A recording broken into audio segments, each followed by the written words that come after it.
Can I actually start with maybe more of a neurological question, which is how does the brain actually build flavor? So what's going on in our brains when someone says that tastes amazing?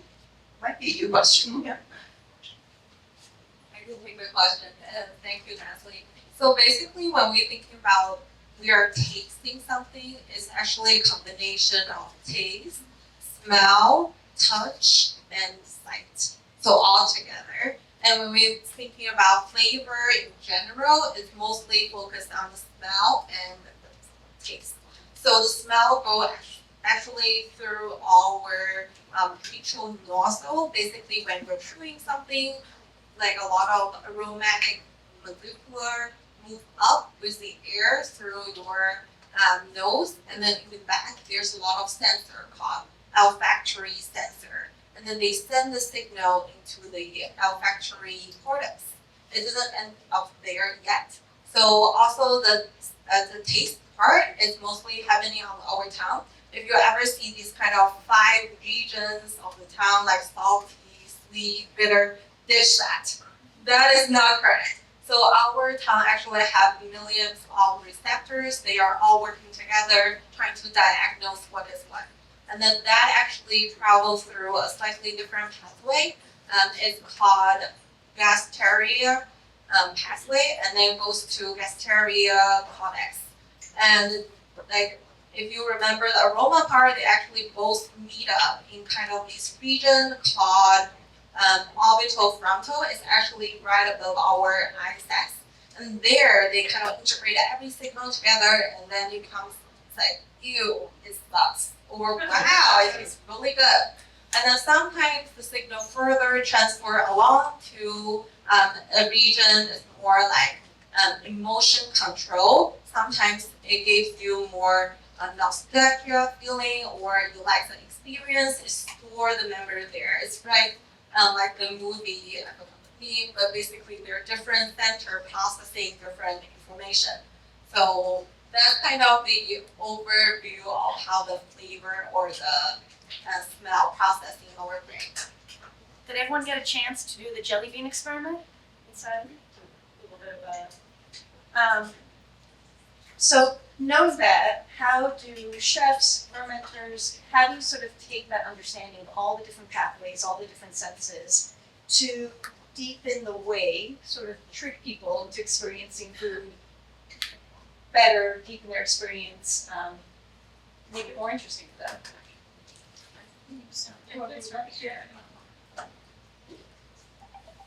So as previously mentioned, flavors all build up in multiple senses. So it's not only just like plain, it's not only just taste, there's also smell and texture that plays into it. So when I'm cooking, especially when I'm doing these big dinners, I do 10 dishes or so, and try to have a big variety of both flavors, what you're sensing, you can close your eyes, but also what it looks like, the temperature of it also affects the flavor. And also, the texture, you also have the colors and the looks and presentation, all of these things affect flavor. And when you also combine it with like, this nostalgia, the emotional aspect, you get this multi-dimensional experience. I'm going to speak about a specific example that kind of integrates flavor. Have people here tried sticky tofu before? Yes, it's one of those very pungent, memorable dishes. So much so in Taiwan, they really don't let people cook it inside. You have to go to street food to make it. But I did the crazy thing and I decided to make it at home last year.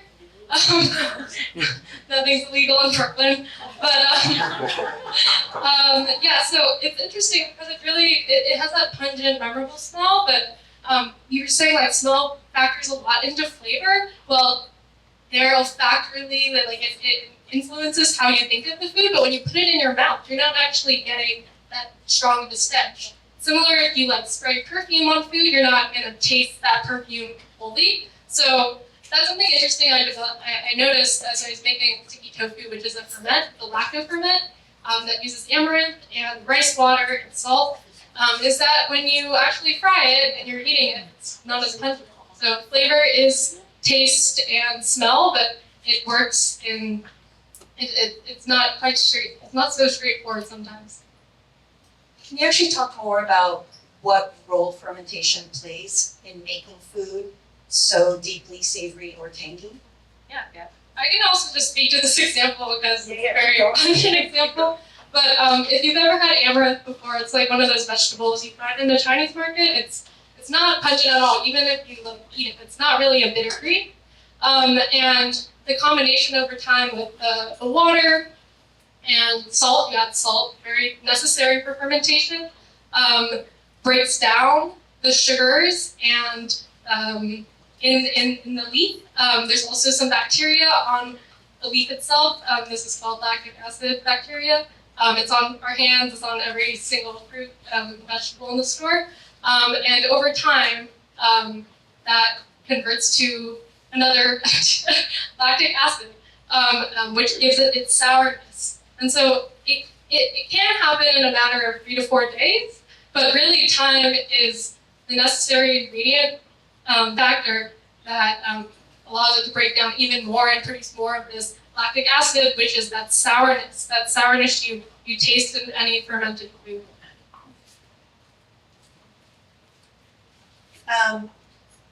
We're going to go to umami, which is the subject of one of the films. We talk about sweet, salty, bitter, sour. I think that's something we all understand. When I was growing up and we learned about, the tongue, all the different spots of it, which again, we sort of said that's not true anymore. Umami was not one of was not a flavor that was identified. That came later. And it's harder to explain, especially in Western culture. When I give tours here, again, if anyone went through the tour, you do the tastings. And we've had people say, oh, I can't have the MSG, I'm allergic. And I'm always like, oh, no, you're not allergic, you're actually just a racist. Because I'm sure there's a small percentage of people who are actually allergic to MSG, but I think it would be really difficult. It's the equivalent of being allergic to salt or sugar. It means and I'll say, have you ever had ketchup or mushrooms or meat or breast milk? And they're like, well, yes. I'm like, well, then you're not allergic to MSG. And they're like, all right, fine. How should we be thinking about umami? And, we always think about this with MOFAD. We always think about the future of food. We talk about the history of food as a museum, but it's always with an eye towards the future. And in a country, especially in America, that's deeply hooked on salt and sugar and often pays a price for it health-wise, MSG is often a solution to, when you have hypertension, when you have high blood pressure, it can often be part of the solution to eating better in the future, right? So can you guys talk about maybe how we should be thinking about umami, what we may lose by overlooking MSG, and how will you guys think a hat would sell that says Make America MSG again? We're open to all of it. I personally use MSG pretty often. I make mostly Chinese food, so it's a pretty direct application, I would say. And most notably, I guess, with the Chinese flavors, you have most classically mala flavor, which is the spicy and nutmeg. And oftentimes this MSG that you're using, that I use, kind of enhances that flavor. So I like to think of it as it just adds a more punch to it. But that just also that applies to other flavors outside of mala. So in Chinese cuisine, we also have flavors such as yuxiang, which is fish flagrant. You also have things like guaihui, which literally means strange flavor. And so you have all these flavor profiles within the Chinese cuisine, and they all taste very different. You have yuxiang, which is doesn't actually include fish, but it has this umami, right? This kind of hard to pin down umami flavor that emulates the meatiness and fullness of the flavor like fish does. And then guaihui is strange because it combines flavors like sour, spicy, numbing, sweet, salty, all in one. So upon first taste, it might be strange, but in reality, it's actually not that weird at all. If you've had all of these flavors individually, all together, it is not that wild of a flavor. But so these examples kind of show that the umami can be achieved through different flavor profiles. There's not just one umami taste. It's not like, oh, chicken broth is umami. So anything that tastes like this chicken broth kind of flavor is umami. It's kind of more, it's harder to pin down than that. for me, it's like more of a roundedness of the flavor. So even when you have flavors such as like mala, which is very punchy, you can still have it be rounded by combining things like savoriness and sourness and sweetness inside this flavor without them being so pronounced that you can really feel the sugar or the salt or the sourness, I'm saying. So for me, it's like you have a multi-dimensional space, this flavor, and you're trying to make it as like convex as possible. Like as many dimensions as possible, trying to cover as many of those directions. Is also a question? We'll take it. Yeah, I would love to add what Charlene says about like adding dimensions on the flavor. I work more on the customer packaged food product space. Basically thinking about Doritos, if you look into the ingredient list, there are cheese powder which adds on the MSG flavor. It has salt, sugar. It also has sometimes like pungent, like spicy or acidity. Like the more of those 5 tastes you can hit on, the better people won't get boring when snacking on it. That kind of also explains why Dorito is very addictive.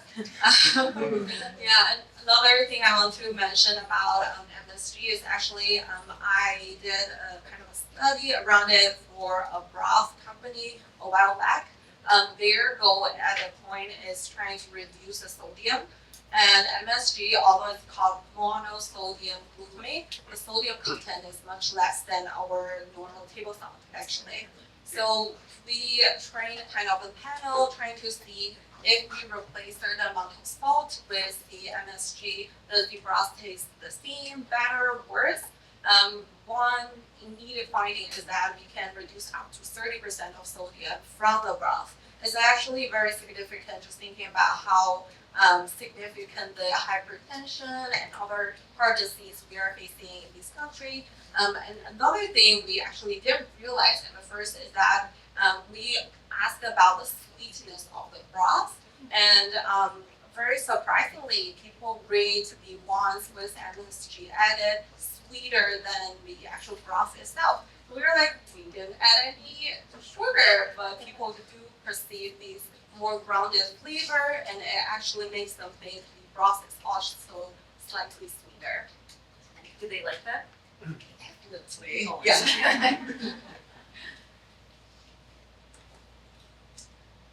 Do you guys think that there's a universally good flavor? Does it exist?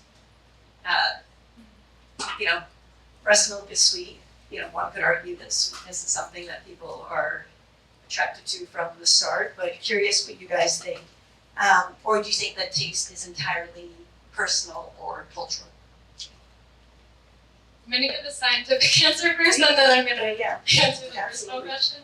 So I do think there is a universally liked flavor or taste.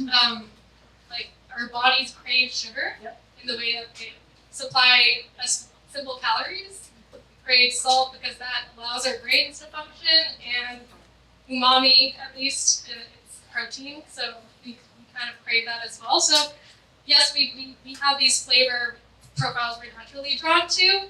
I do think there's this whole thing with like, oh, I'm really picky about this food. I don't buy into that. I really think you can train someone to like a certain food, whether it's easier when they're young, kind of like learning the language. Food is a language, but I do think a lot of it is cultural. Like you go to, let's say like cilantro, for example.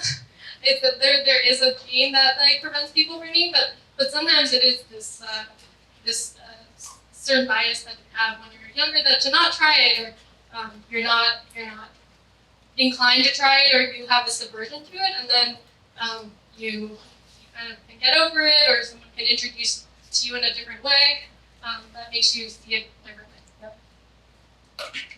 Yeah, I think Jess put it pretty well. Like you have these inherent human needs. Sugar, salt, also oils, huge fats are huge. So anything that's fried can't be bad. Fried and sweet, fried and salty. Definitely think fried is great. Yeah, not really bad. But at the same time, food is very cultural and personal. So what you're exposed to as a child and earlier on in your life really influences your preferences. So preferences can be changed over time, obviously, as we experience more things as we get older.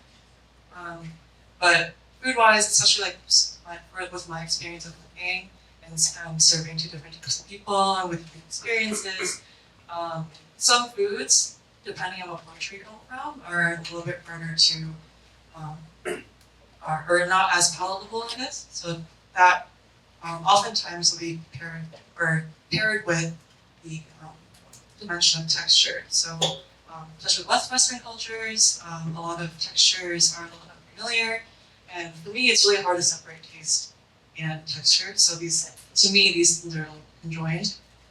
So when I'm cooking, I'm exposing maybe new slimy texture or goopy texture.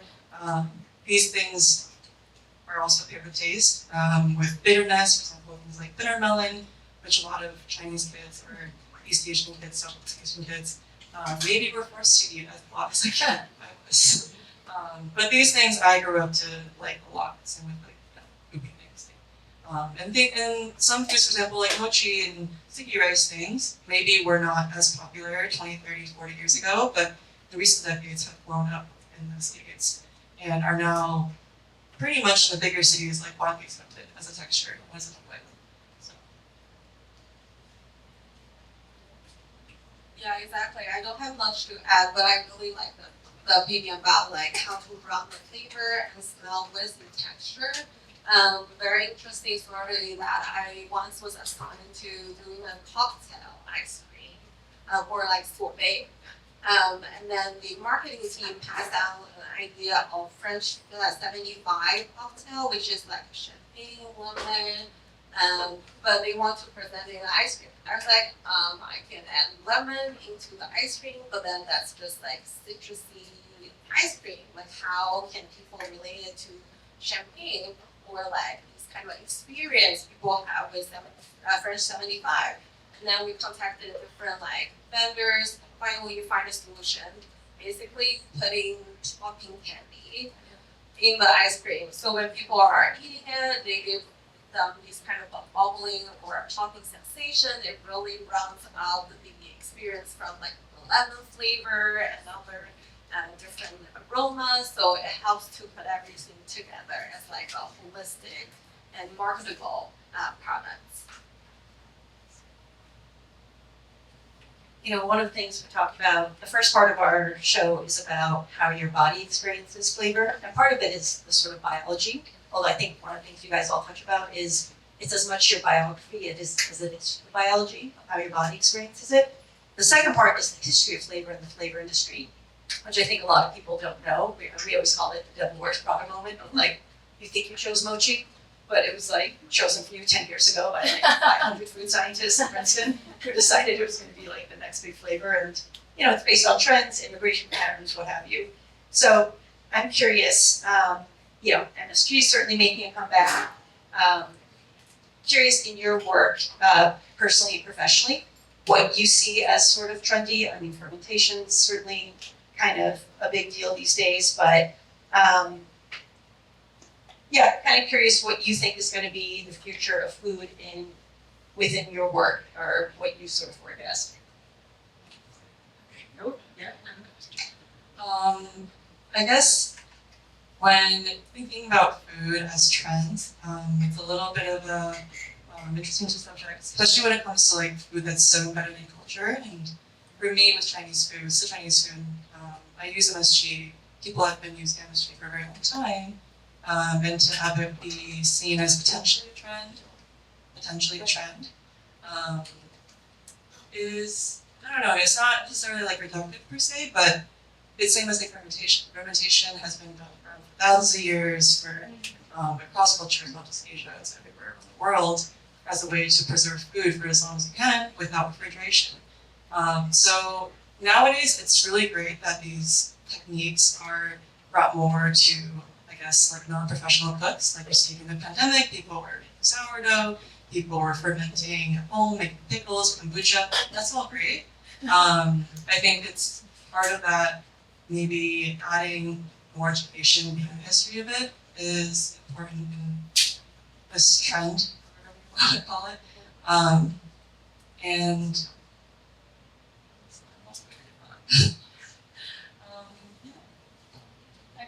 I think trends are really interesting because in history, a lot of trends was just someone telling their grandkids and passing it down sort of through a lineage. And now I feel like people are being more outspoken and telling people through social media. So if we want to count that as a trend, maybe that's something that's been different now. I mean, there's trade and everything as well, but I do think this narrative is going in the right direction. More people are using MSG. They're using it in ways that we haven't seen as much throughout history, and I think that's what's really innovative about food and the way that it develops and changes over time. Like a lot of, for example, Sichuan food, what the version of what we know it now is not technically like an old thing. Like chilies were introduced like 400 years ago, so MSG being introduced into new foods might, it may or may not. We would hope it does stay around and new foods and then exist in the future as well. And also sometimes when it comes to trends, and people get really like very, very excited about things. So, for example, MSG. And MSG is like used in cooking, as for me as like kind of an add-on at the end. But it's not necessarily for me like a savior for all food. It's not like you add, a quarter cup of MSG and everything magically tastes umami.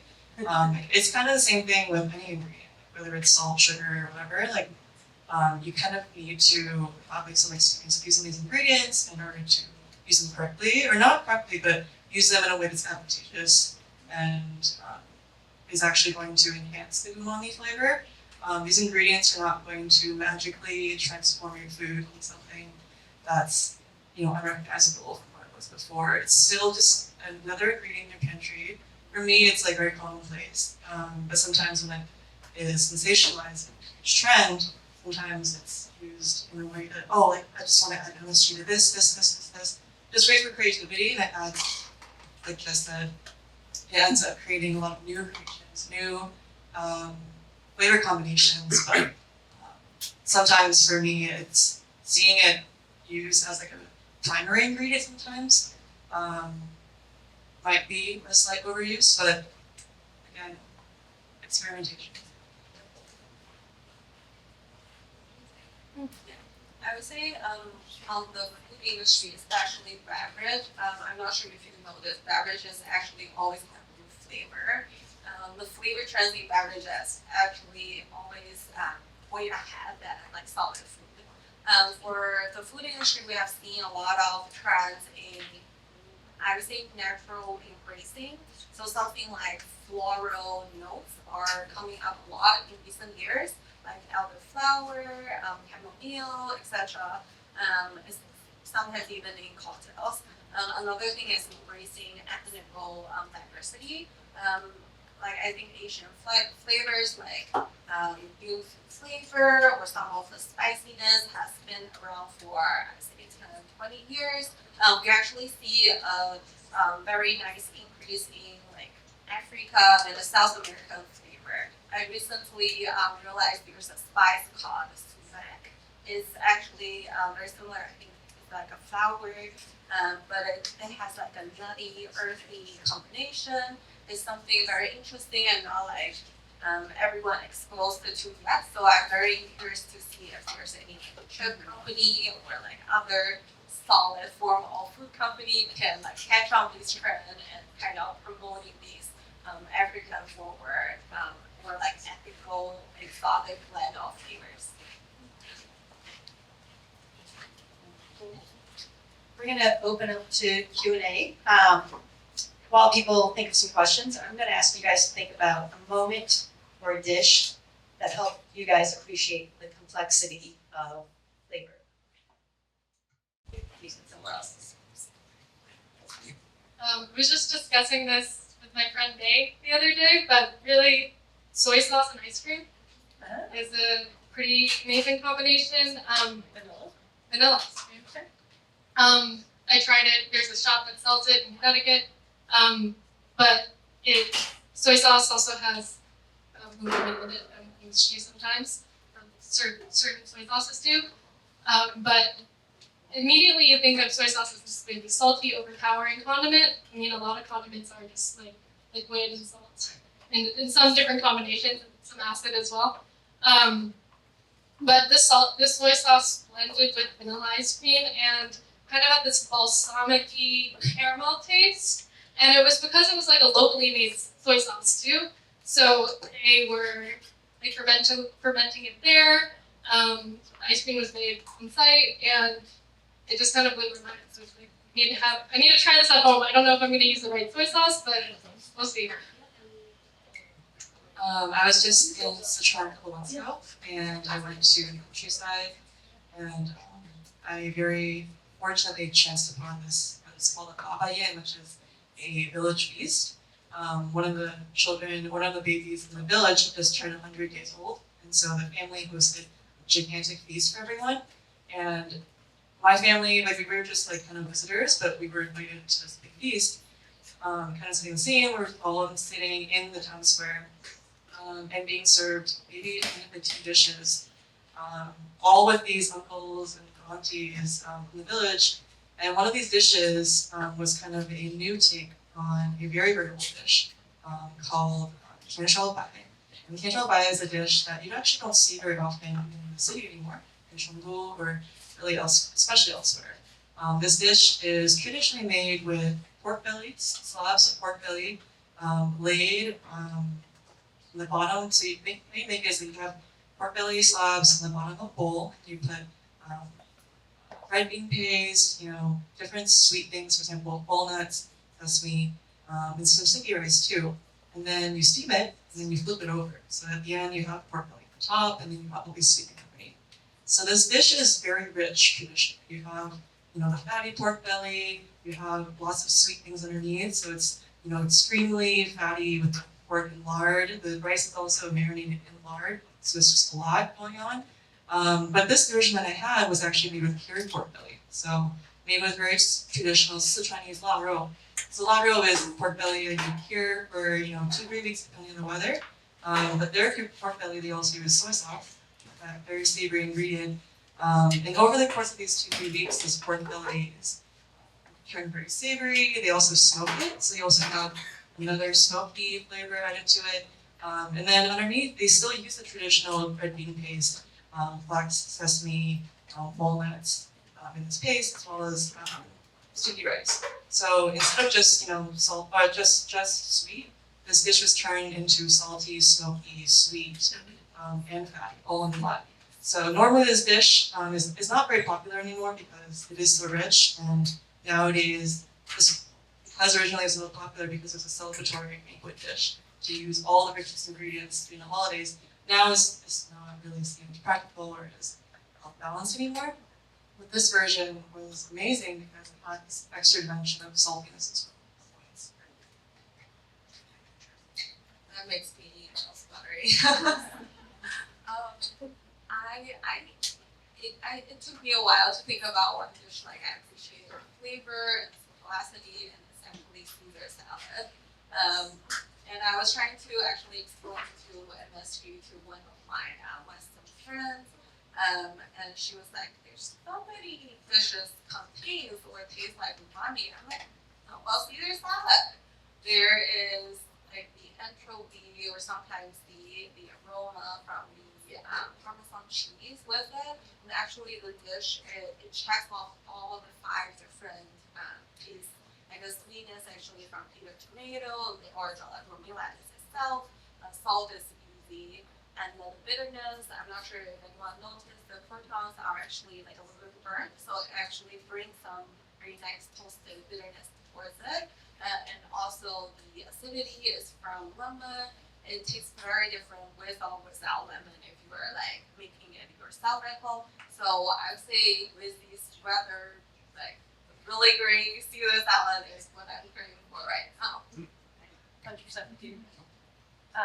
Take some questions. Go right ahead, actually, while you're here. So, understanding that MSG occurs in so many natural foods. I'm curious to know how it's manufactured from like white substance that we see in the film. Yeah. I'm going to take a stab at these questions. So it really depends. Most of the time, people like to. So there are, I would say, usually two ways of thinking of it. One is you concentrate the MSG from the natural source. So it's either like fish sauce or mushroom extract or tomato paste. They all have concentrated MSG. But another way is actually from fermentation. So the different microbes, they do whatever they are like engineered or told to do. They are a group of yeast. They are actually really good at making MSGs naturally. But the things you feed them sometimes is carbon rich. So sometimes you can get the sugar and then it will turn into the savory MSG. Sometimes it could be different like food waste actually. Not technically like the waste from off the table, but thinking about all the cut in pieces from like the juicing industry, farming industry, there are a lot of different resources can feed into the microbe. So there's definitely a growing trend of making MSG from fermentation or like extracted to concentrated in its natural form. Speak up or Sure. So the spices I use, I know they come from garlic goes in the garden, and oregano, the plants, but where does MSG come from? Where does MSG come from? I mean, I think It's a little hard to hear back here. So we might need to go a little closer. oh, if you you mean trying to explain, I didn't hear it. got it. So she Okay. was just explaining. You may need to speak up a little bit, but she was just explaining that the MSG is often derived from concentrates like mushrooms and. I didn't. It's okay, but if you can speak up into the. Yeah, so again, two ways. One is concentrating from natural sources like Okay. mushroom extract, fish sauce, etc. Another way is from fermentation. So you actually use, for example, sugar or starches and feed into microbes, and they will turn them into MSG. And then at the end, the important part is actually purifying it. So thinking about straining it or purifying it to remove other substances, and then you dry it, and that's what we get from like. It's very similar to like salt Is this something that making people would process. make at home? Is this something that people would make at home? I would not recommend it at home just because how available it is. There's an industry around it making it very efficiently and safely for us, like those little bottles of MSG sprinklers. But if you're interested in learning more about like how to use natural ingredients to make it more flavorful, you can maybe like read more into the anchovies. So anchovies are actually fermented fishes, but help them to chemically modify themselves and then concentrate in these umami aroma. Let's do someone else I'm speaking to. So I had a question about the relation between saltiness and umami. So growing up in China at home, when we would have soups and stuff, sometimes I'd be like, oh, this pork bone soup is not really tasting as it should. My mom's like, oh, just add a pinch of salt. Because, pedagogically in cooking, we're taught salt's a flavor enhancer. But at the same time, a lot of Chinese chefs in certain regional cuisines, they talk about writing their stock, say for a dish like kai shui bai cai, which has basically like a consomme of various poultry. They're like, we didn't add a lick of salt to this, and it's so umami. And I've experienced it before, but I didn't feel like it was. I don't know if it's like always adding salt is the answer, or it's just naturally occurring sodium, like salt in the poultry and the stock. But like wondering your own experiences about like things you've made or in food science. How do those two sort of sentences affect each other? So for a long time, a lot of people didn't cook with salt because they were next to the ocean. So salt is not always available at every single cook in the world. Salt was also used as like a currency in some places. So nowadays salt is very readily available, and it has become sort of a assumed, basis of flavor that we expect in savory dishes. So generally, I guess cooks do kind of rely on salt. However, there are many ingredients you can use outside of table salt, kosher salt, etc. that will still lend that savoriness. For example, any creature that lived in the sea kind of lends that like natural saltiness. It is still salt in the ingredient, but you're not adding the actual ingredient. MSG will give some sort of illusion of saltiness. It's not the same as adding salt, but it does push a little bit in that direction, if you will. So for me, sometimes when I want something to be salty, salt is one, but I also always add a little bit of sugar. Same goes the opposite direction. If I want something sweet, I will add a little bit of salt just to round it out. So it's not so much.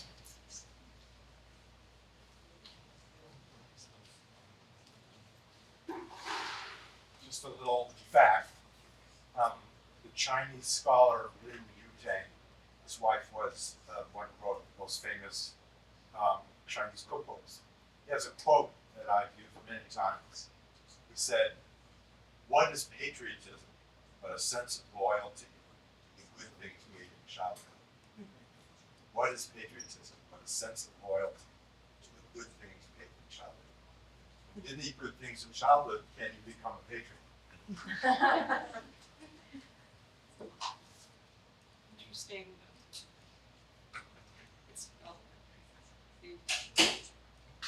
I love that. It also just feels sort of poignant right now. Just I'm going to take it like maybe a darker direction than you thought, but only because my country's getting bombed right now, and I think about the kids who are in countries like from Palestine or Gaza who aren't able to experience food, and the idea of what we were talking about, memory, and what we saw in the movies about so much of how we experience food is not just about flavor, but the way we experience food, where smell goes and where it's stored is the same place our memories are stored. And so much of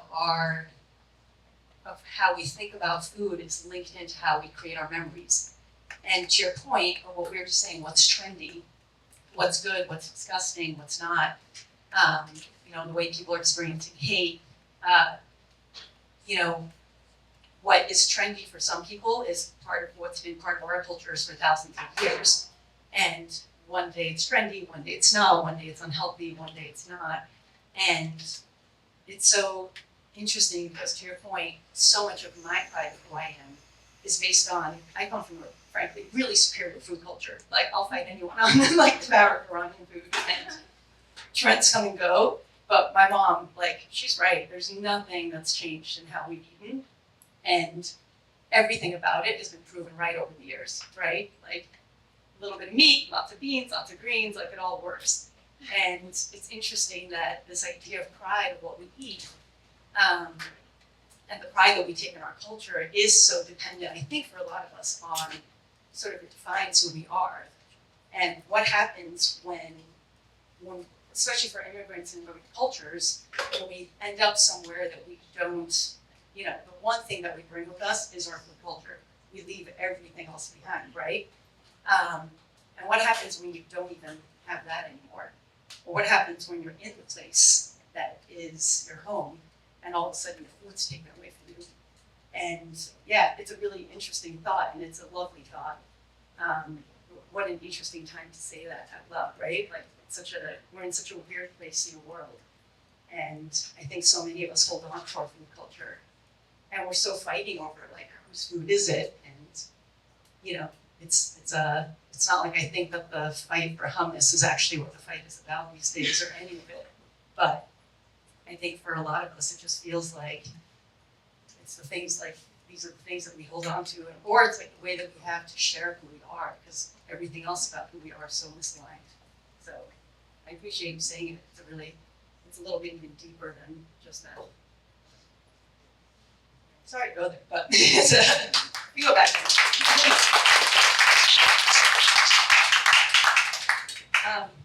Do we have time for more, or are we on to maybe one or two more? Any other questions? Otherwise, we're in for pickles and peanut butter. Yeah.